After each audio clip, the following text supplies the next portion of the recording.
English আসছে খুব তাড়াতাড়ি শুধুমাত্র টুনসি বাংলা ইউটিউব চ্যানেলে।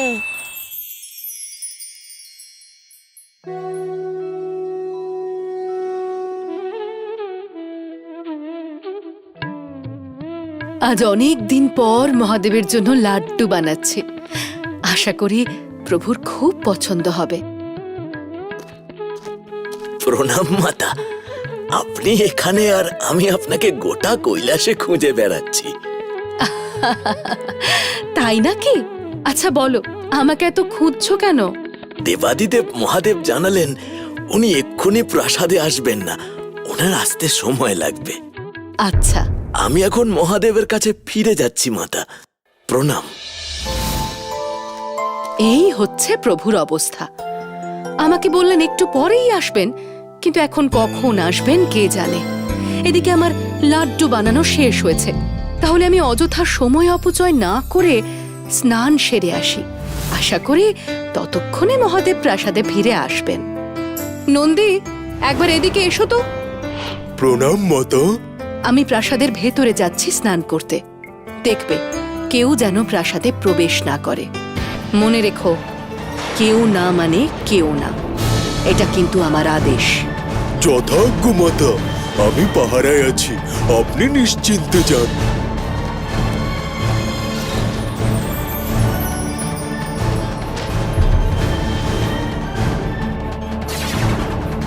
আমার চোখের আড়ালে একটা মাছিও ঢুকতে পারবে না।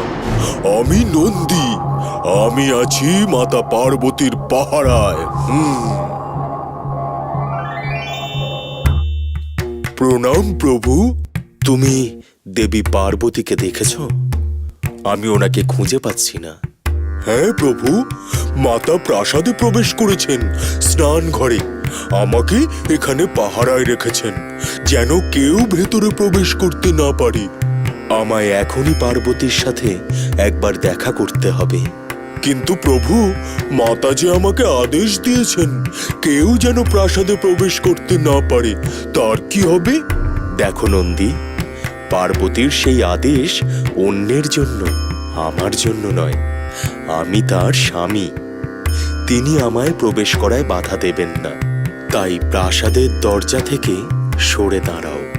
ঠিক আছে প্রভু, আপনি যখন বলছেন তাহলে আমি সরে যাচ্ছি। মাতার নির্দেশ অমান্য করতে আমি বাধ্য হলাম আমার প্রভুর সামনে।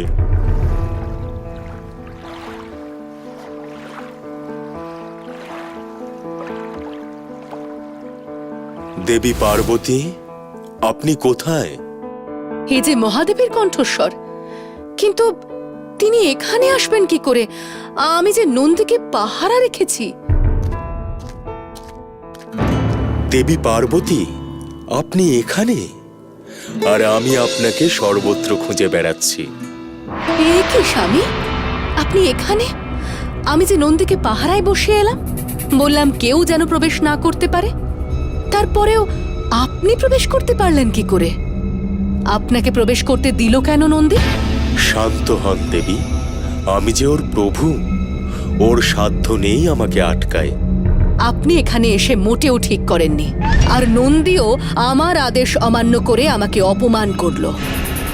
না দেবী, নন্দী আপনাকে অপমান করেনি, প্রভুর আদেশ মান্য করেছ।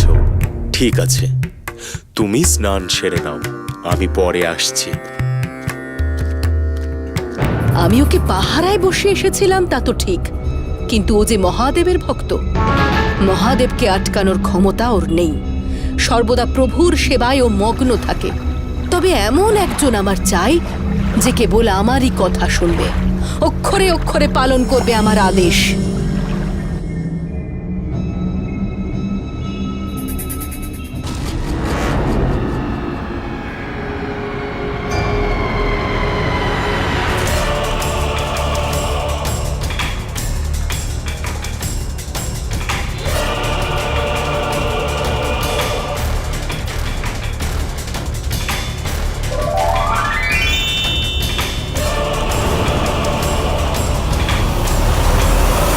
প্রণাম মাতা।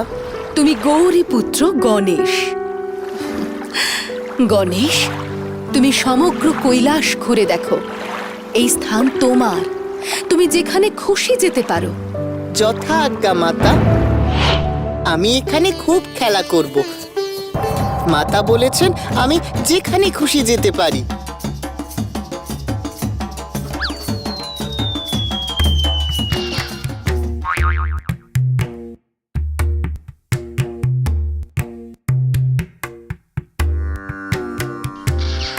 আরে এরা আবার কি?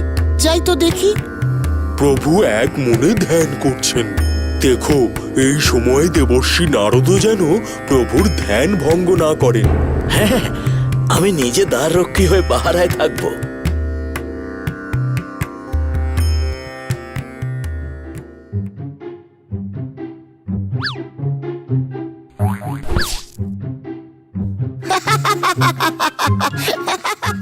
কে কে ওখানে? কে ছুড়লো এটা আমার গায়ে? এই যে আমি। কে তুমি? আমি গণেশ, মাতা পার্বতীর সন্তান আমি।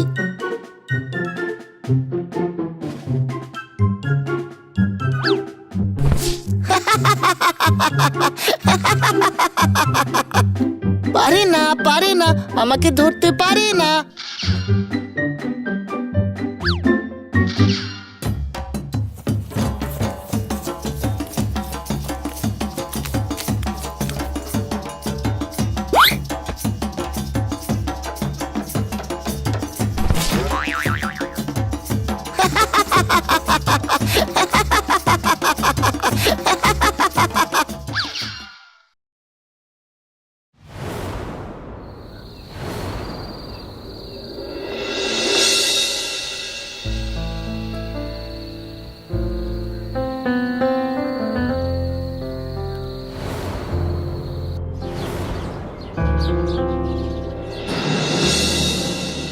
গণেশ, পুত্র গণেশ, কোথায় তুমি?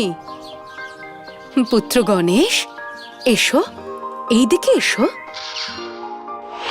হ্যাঁ মা, বলুন। এই তো আমি। কি আজ্ঞা আমার জন্য? এইবার আমি স্নানে যাচ্ছি, তবে মনে রেখো, কেউ যেন এই প্রাসাদে প্রবেশ করতে না পারে। এটা আমার আদেশ। তুমি এই দরজার সামনে থেকে পাহারা দাও, আমার কথা যেন অমান্য না হয়। যথা আজ্ঞা মা। আমি এই দরজার সামনে আপনার আদেশ মতো বসে রইলাম। আমাকে অতিক্রম করে এই প্রাসাদে প্রবেশ করবার সাহস বা সামর্থ্য কারোরই হবে না। আপনি নিশ্চিন্তে স্নানে যান। মাতার আদেশ, বাতাসও প্রাসাদে প্রবেশ করতে পারবে না।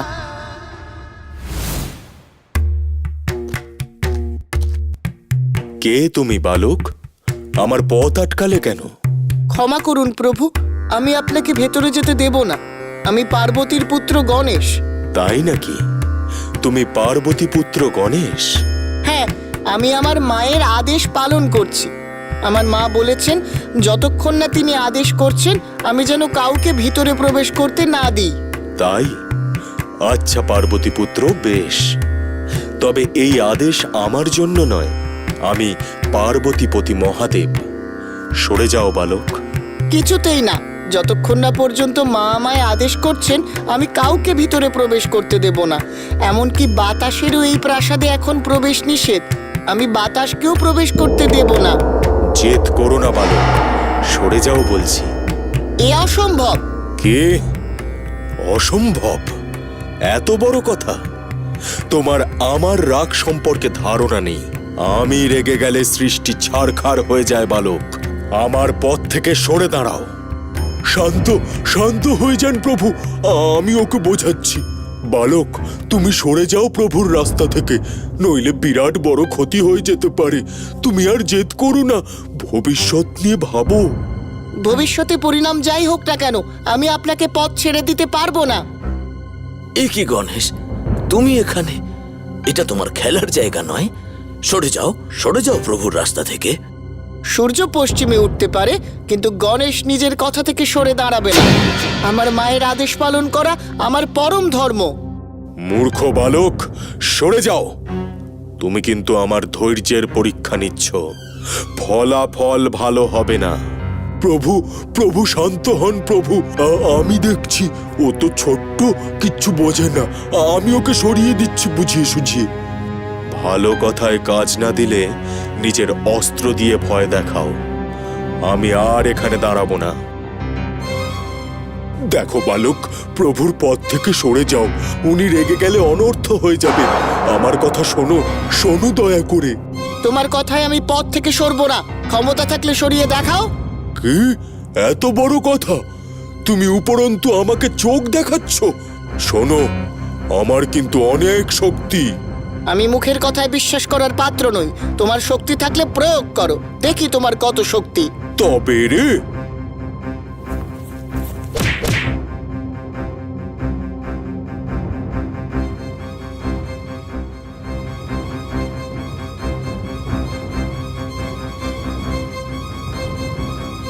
প্রভু, প্রভু, দেখুন ওই বালক আমার কি দুরবস্থা করেছে। বলে নাকি ক্ষমতা থাকলে দেখাও আমায়। আমি আগেই বলেছিলাম ওই বালক ভালোভাবে কথা শোনার পাত্র নয়। সেনাপতিরা, যাও, তোমরা ওই জেদি বালককে সরিয়ে দাও দরজার সামনে থেকে, নইলে আমাকেই আমার রুদ্র রূপ নিতে হবে। আপনার আদেশ যথার্থ প্রভু।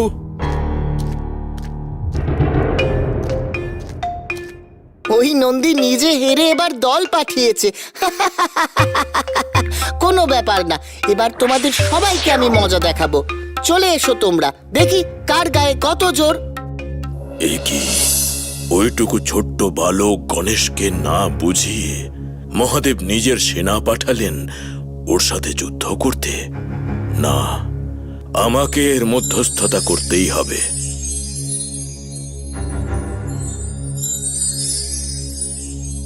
এইটুকু একটা ছোট্ট বালকের সাথে তোমরা সবাই একসাথে যুদ্ধ করছো, এটা অধর্ম। পুত্র গণেশ, তোমার এত জেদ করা ঠিক নয়। নিজের পিতার আজ্ঞা পালন করা উচিত। যে দামি নয়, পিতা নিজেই করেছেন। না, শোনো বালক, তোমার পিতার আজ্ঞা পালন করা উচিত। ওনাকে পথ ছেড়ে দাও। পিতার আজ্ঞা পালন করলে মায়ের আজ্ঞা পালন করব কি করে? আর মায়ের আদেশ আমি কিছুতেই অমান্য করতে পারবো না। শোনো বালক, বড়দের কথা শুনতে হয়, এমন জেদ করতে নেই। আমার কাছে আমার মা সবচেয়ে বড়। আমার মা বলেছেন যে কেউ আসুক না কেন আমি যেন তাকে প্রাসাদে প্রবেশ করতে না দিই। তাই আমি পথ থেকে কিছুতেই সরবো না। এইভাবে এই বালক তো আমার কথা শুনবে না। একে যুক্তি দিয়ে বোঝাতে হবে। তুমি সরে যাও বালক। তুমি যদি সরে যাও তাহলে আমি তোমাকে উপহার দেব। ছি ছি, এইভাবে আমাকে উপহারের লোভ দেখিয়ে ধর্মের পথ থেকে সরানোর চেষ্টা করছেন ব্রহ্মাদেব। আমাকে জ্ঞান দিও না বালক। আপনি গুরুদেব, এইরকম নিম্নমানের কার্য করবেন না। এবারে মনে হচ্ছে একে বল প্রয়োগ করে সরিয়ে দিতে হবে।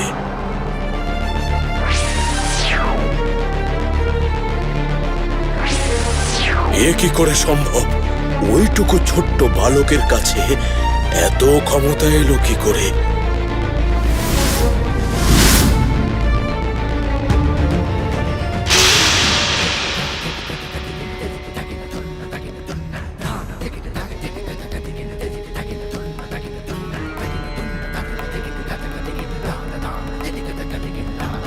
শান্ত হন দেবাদিদেব মহাদেব। এবার পুরো সৃষ্টি ধ্বংস হয়ে যাবে আপনার রাগের আগুনে। বন্ধ করুন আপনার এই তাণ্ডব নৃত্য। শান্ত হন প্রভু, শান্ত হন প্রভু। অনর্থ, অনর্থ হতে চলেছে এবার। মহাদেব যে রেগে আগুন।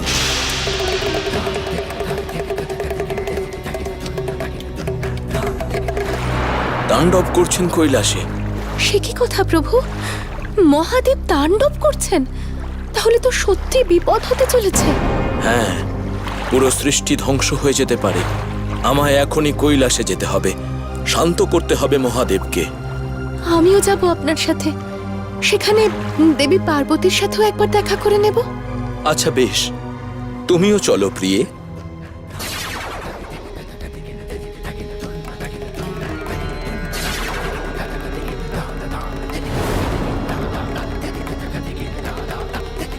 মা!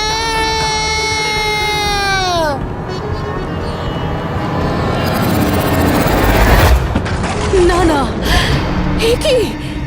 মহাদেব আমার গণেশকে হত্যা করলেন? না, উনি নিজের পুত্রকে হত্যা করতে পারেন না। গণেশ, পুত্র গণেশ, পুত্র গণেশ, ওঠো, ওঠো পুত্র। স্বামী, হে আপনি কি করলেন? রাগের কারণে নিজের পুত্রকেই নিজে হাতে হত্যা করলেন। আর উপস্থিত সমস্ত দেবতারা সবাই মুখ বন্ধ করে এই অন্যায় দেখলেন। ব্রহ্মা, বিষ্ণু, মহেশ্বর তিনজনেই উপস্থিত। ছি ছি ছি ছি ছি, কারোরই এই ছোট্ট শিশুর উপর দয়া হলো না? একটা ছোট্ট বালককে হারানোর জন্য আপনারা সকলে নিজেদের সর্বস্ব জোর লাগালেন। এতটাই দরকার ছিল একটা ছোট্ট বালককে হারানো? সত্যিই তো, ও তো ধর্মের পথে হাঁটছিল। ওকে অধর্ম করতে জোর করেছিলেন আপনারা। এখানে এখানে ওর দোষ কোথায় ছিল বলুন আপনারা? আপনারা চুপ করে আছেন কেন? বলুন, বলুন। ছোট গণেশের প্রাণ নিয়ে আপনার রাগ কি শান্ত হয়েছে স্বামী? যদি না হয়ে থাকে তবে আমারও প্রাণ নিয়ে নিন। এ আপনি কি বলছেন দেবী? আমি আমার পুত্রকে জীবিত ফিরে পেতে চাই। ওকে প্রাণ দান করতে হবে। তা না হলে আমিও প্রাণ ত্যাগ করব। আমার পুত্র তো নির্দোষ ছিল। আমি ন্যায় চাইছি। আমাকে ক্ষমা করুন দেবী, তবে ওর প্রাণ ফেরানো যে সম্ভব নয়। তবে আমি এখানে আমার প্রাণ ত্যাগ করব। হে মহাদেব, আপনি আপনার রাগের কারণে নিজের পুত্রকে হত্যা করেছেন। এবার আপনাকে এই গণেশের প্রাণ ফিরিয়ে দিতে হবে, নইলে দেবীর ক্রোধে সমস্ত সৃষ্টি ধ্বংস হয়ে যাবে। রাগের বশবর্তী হয়ে যে কাজ আপনি করেছেন তার এটাই একমাত্র প্রায়শ্চিত্ত। কিন্তু ত্রিশূলের আঘাতে কেটে যাওয়া মুন্ডু পুনরায় জোড়া দেওয়া কখনোই সম্ভব নয়। এখন একটাই উপায় আছে। অন্য কোনো বালকের মাথা যা আপনার ত্রিশূলে কাটা হয়নি তা জুড়ে দেওয়া হোক গণেশের ধরের সঙ্গে। যাও নন্দী ভৃঙ্গি, তোমরা যাও। এমন একজন বালকের মাথা নিয়ে এসো যার মুখ উত্তর দিকে আর তার মা তার দিকে পিঠ ফিরে আছে। যথাজ্ঞা প্রভু।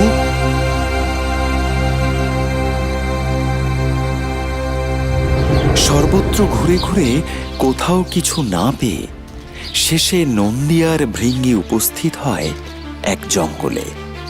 সেখানে হরিণ শাবকের মাথা বাঘের মাথা পেলেও মহাদেবের শর্ত মিলছিল না। শেষে জঙ্গলের অনেকটা ভেতরে একটা হস্তি ও তার শাবককে দেখে ওরা। সেই শাবকের মাথা উত্তর দিকে আর তার মা পিঠ ফিরিয়ে শুয়ে রয়েছেন। মহাদেবের শর্ত অনুযায়ী একমাত্র এই হস্তি শাবকের মাথাই উত্তর দিকে আর তার মা পিঠ ফিরে শুয়ে আছে। তাহলে কি এই হস্তি শাবকের মাথা নিয়ে যাব? যা পেয়েছো সেটাই নিয়ে চলো, দেরি করা ঠিক হবে না। আচ্ছা, তাই চল।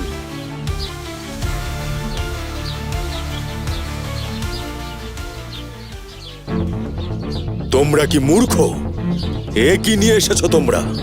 আপনি যা আদেশ করেছেন সেই আদেশ অনুসারে একেই আমরা পেয়েছি। ভাবতে বসার সময় আর নেই। এই হস্তি শাবকের মুন্ডু গণেশের ধরে প্রতিস্থাপিত করুন।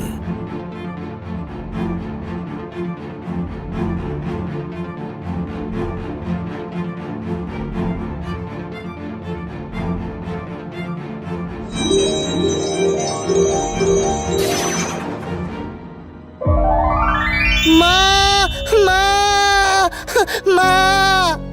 দেবী, এবার খুশি তো? মহাদেব, আপনি ওকে জীবন দান তো দিলেন, কিন্তু এই রূপ দেখে সবাই যে ওকে নিয়ে হাসবে। তুমি নিশ্চিন্ত থাকো দেবী, তেমন কিচ্ছু হবে না।